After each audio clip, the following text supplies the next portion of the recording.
Bonjour, nous allons voir aujourd'hui une nouvelle leçon de conjugaison, les modes des verbes.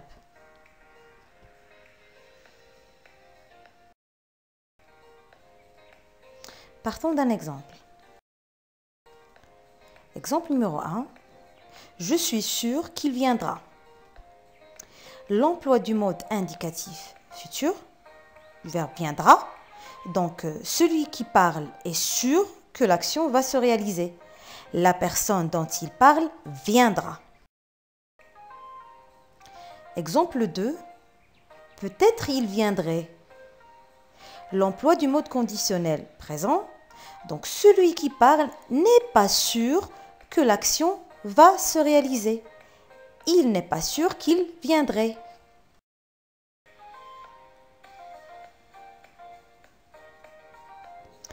Je souhaite qu'il vienne. L'emploi du mode subjonctif présent. Donc, celui qui parle souhaite que l'action se réalise. Exemple 4. Il va venir ou téléphoner.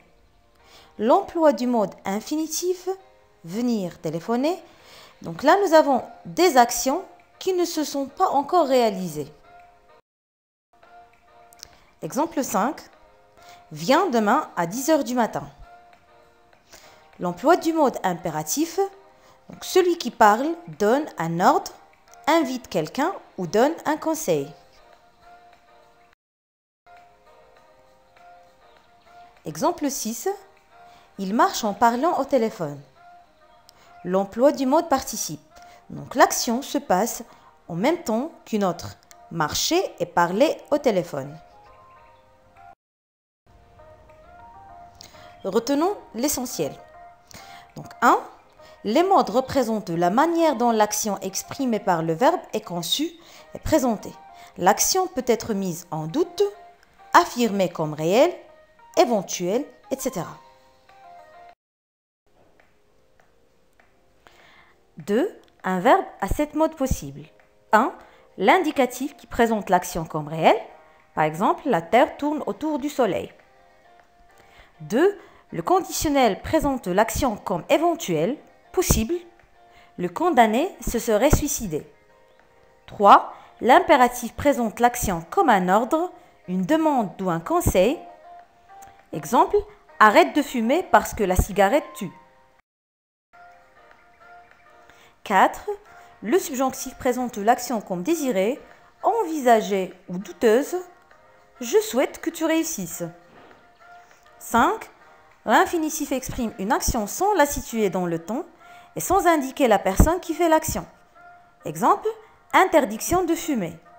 6. Le participe exprime l'action comme le ferait un adjectif. Exemple, contemplant la mer, il rêve d'émigrer vers l'Italie. 7. Le gérondif indique une circonstance, c'est la forme adverbiale du verbe. Exemple, il mange en regardant la télévision. Attention, donc il ne faut pas oublier qu'il y a des modes personnels, par exemple l'indicatif, le subjonctif et le conditionnel, et des modes impersonnels qui sont l'impératif, l'infinitif, le participe et le gérondif. Exercice. Relevez les verbes dans ce poème puis indiquez leur mode. L'invitation au voyage, mon enfant, ma sœur, songe à la douceur d'aller là-bas vivre ensemble. Pour mon esprit on les charme, si mystérieux, de tes traîtres yeux, brillant à travers leurs larmes, aimer à loisir, aimer et mourir, au pays. Correction.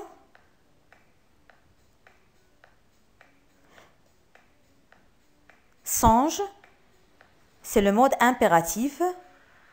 Aller, vivre, c'est le mode infinitif. En, c'est le mode indicatif.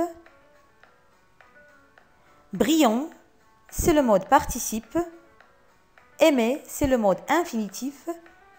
Aimer, mourir, mode infinitif. Ressemble, c'est le mode indicatif. Merci pour votre attention et à bientôt.